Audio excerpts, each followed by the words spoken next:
Lady C didn't just talk this time. She dropped a bomb. Her latest revelation tore straight through Buckingham Palace like thunder on a clear day. One sentence from her mouth, and every royal watcher felt that chill.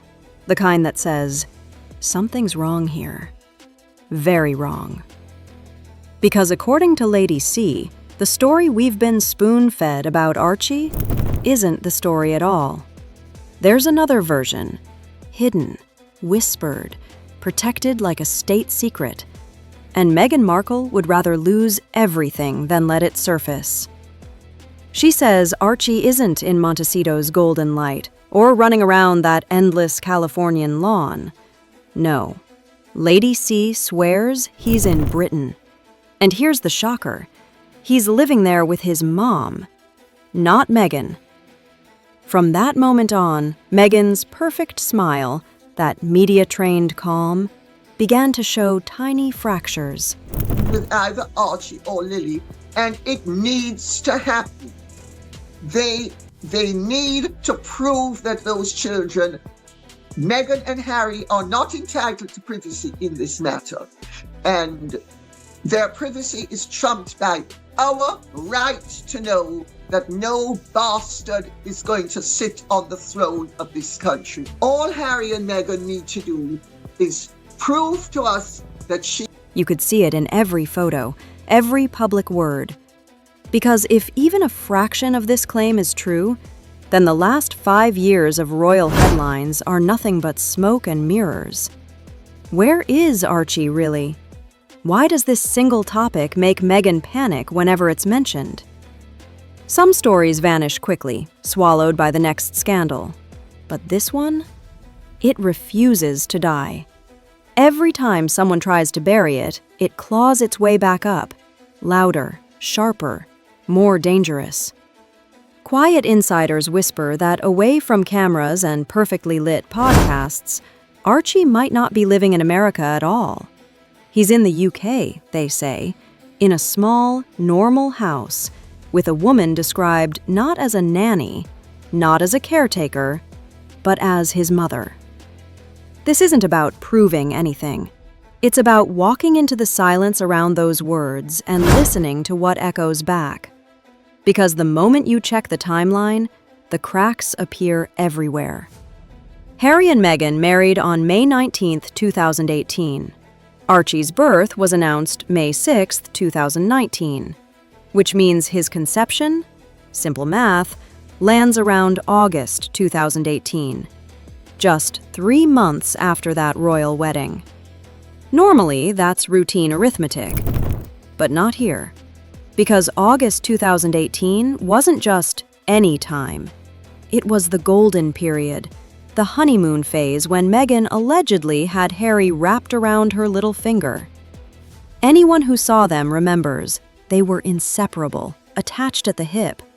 Meghan was said to monitor everything, his calls, his moods, his movements. She had his heart, his attention, his life. So if they were never apart, where could another woman possibly fit into the picture? That's where this whole thing turns unsettling. The timeline doesn't solve the mystery, it tightens it. It leaves a tiny gap, a sliver of possibility, like a shadow you can't unsee. And through that shadow, an entire alternate story begins to breathe. According to Lady C's interpretation, Archie might have remained in the UK because he was never meant to leave.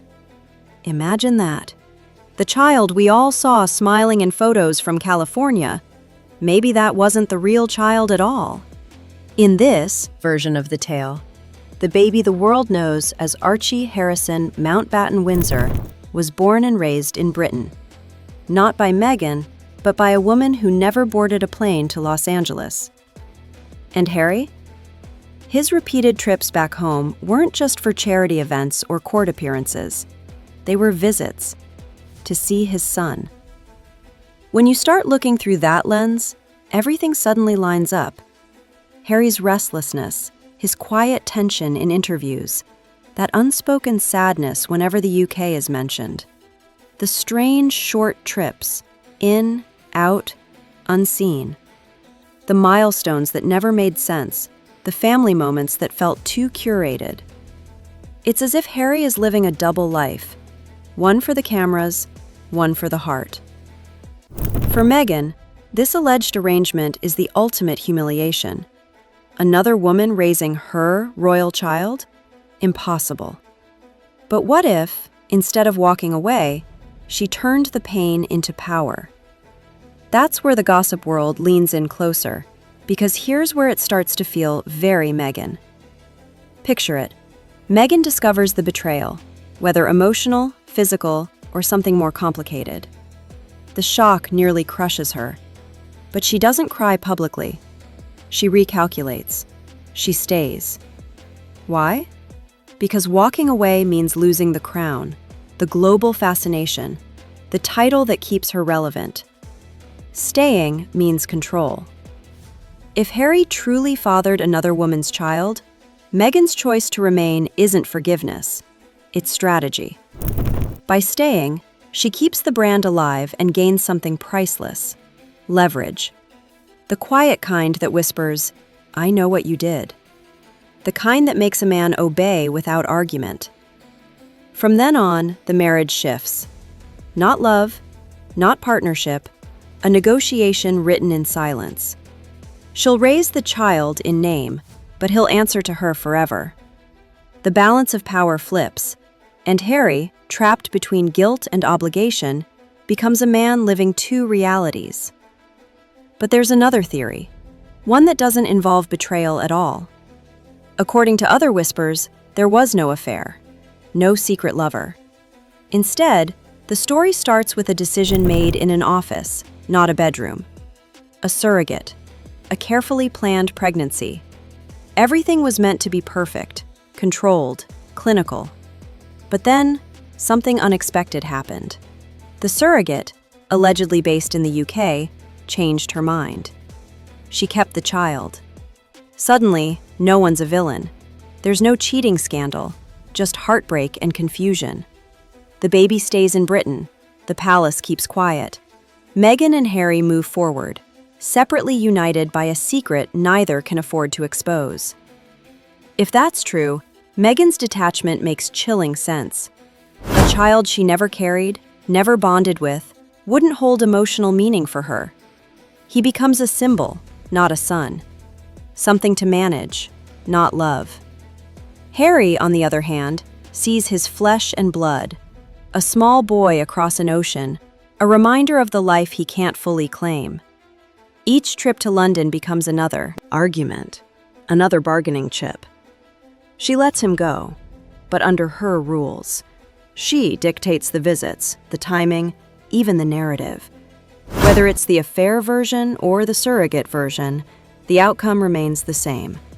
Archie lives in the UK, and Meghan controls the story from afar. That's when the contradictions explode. If Archie's truly in Britain, then every image we've seen of a California family suddenly looks suspicious, staged, edited, too polished to be real. Gossip circles offer three wild explanations. First, the simplest: a child actor, a lookalike used for brief moments, always from just the right angle. Hats, shadows, quick smiles, just enough to satisfy public curiosity without exposing the truth. Second, a friend's child. Easier, cleaner, plausible. Toddlers are interchangeable in blurry footage, especially when filmed through the lens of luxury. And third, the digital theory. Photos from Harry's secret visits spliced into Californian backgrounds, creating an illusion that keeps tabloids guessing and fans divided.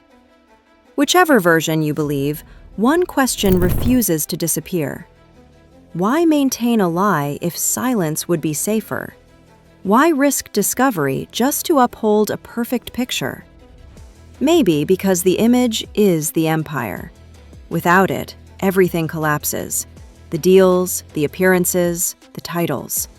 So the story must go on, even if it means bending reality itself. And yet, the more you look, the stranger it all becomes. No unguarded footage. No random paparazzi shots of Archie and Montecito. Every glimpse carefully choreographed. Every smile suspiciously framed. Even Harry's interviews carry that flicker, as though there's something he wants to say but can't. When a story refuses to die, it's because too many pieces never quite fit. That's what keeps this one breathing. Dates that don't align. Photos that look doctored. A royal couple whose actions speak louder than their words. Because maybe, just maybe, the truth isn't buried. It's hiding in plain sight. And if even a sliver of Lady C's revelation is real, then everything we think we know about Meghan, Harry, and Archie is about to unravel. Because once you start pulling on one loose thread, the entire royal fabric begins to unravel. And deep down, even Meghan knows it. Every polished photo, every perfect pose, it's armor. She built a world out of appearances, but cracks are forming faster than she can patch them. There's something haunted in her calm lately, the kind of stillness people wear when they're guarding something fragile and terrifying. Behind palace walls, people whisper that Harry is exhausted. They say the jet lag isn't from travel, it's from pretending. That every trip across the Atlantic is really a quiet pilgrimage to a little boy who calls another woman Mum. Imagine living with that. The ache of two lives you can never merge. The guilt, the silence, the photographs you can't post, the questions you can't answer. People close to Harry describe a man torn in two. In California, he plays the smiling husband, the father of two, the modern prince who broke free. But in Britain, he's someone else entirely. Quieter, humbler, protective of a secret too dangerous for headlines. When he steps off that plane, the cameras see a duke returning home. But those who've seen his eyes up close say they catch a different story. The relief of a father coming back to his child. That's why every rumor about surprise visits, private meetings, and hidden countryside stays hits so hard. Because now, with Lady C's bombshell out, those whispers no longer sound crazy. They sound like puzzle pieces finally clicking into place. And Meghan? She knows the world's watching, waiting for one slip. Every interview, every podcast, every charity photo becomes a performance, carefully balanced between confidence and control. She has mastered the art of speaking without saying, smiling without meaning, and staying quiet just long enough to seem in charge. But deep down, there's panic. Because she can sense it. Truth doesn't stay buried forever. It leaks, it breathes, it finds a way out. That's why, according to insiders, her team works overtime cleaning digital traces, restricting photos, controlling appearances, rewriting the timeline in subtle, clever ways. It's not just about privacy anymore. It's about preservation. About making sure that if this rumor ever explodes, she can claim ignorance, confusion, or even victimhood. Still, the oddities pile up.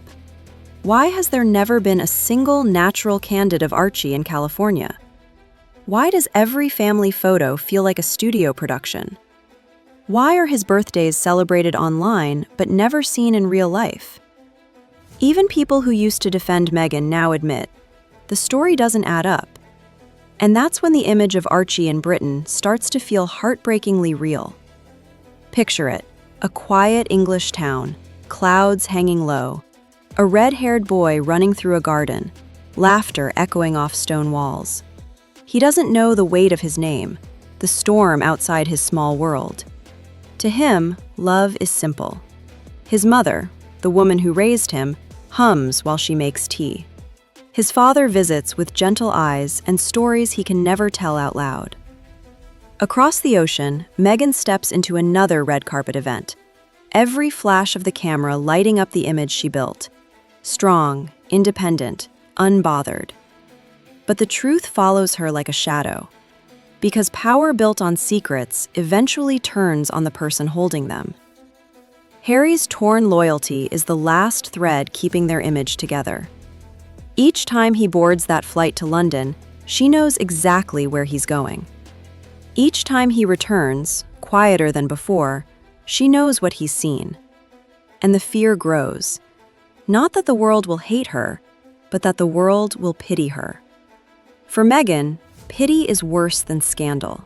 Lady sees. Revelation didn't just reopen an old wound. It exposed a truth Meghan's carefully managed empire can't afford. That maybe, behind all the lights and luxury, she isn't the one writing this story anymore. Because somewhere in that English countryside lives the boy who holds the real ending, the one truth that could rewrite everything. And that's what keeps the gossip world alive, the haunting possibility that Archie's story is the missing piece to understanding them all. The reason Harry looks broken, the reason Meghan's smile feels strained, the reason silence surrounds their every family moment. Imagine the future, years from now, when that child grows older, when questions start finding him, when faces start matching, when someone asks, "Why do you look so much like your father?" Truth has patience. It waits for the right moment. And when it finally surfaces, through a slip, a photo, a chance meeting, it will shake the foundations of both worlds. The royal palace that tried to contain it, and the Hollywood mansion that tried to erase it. Until then, Meghan continues her climb, Harry continues his visits, and the world continues its guessing game. 2 continents, 1 child, 1,000 contradictions. And somewhere, in that small British garden, a boy with red hair chases a butterfly, unaware that his laughter carries the weight of a royal secret the world is dying to uncover. Because one day, whether whispered in interviews or revealed by time itself, the question that refuses to die will finally be answered. Where is Archie? And when the truth finally speaks, it won't whisper, it will roar.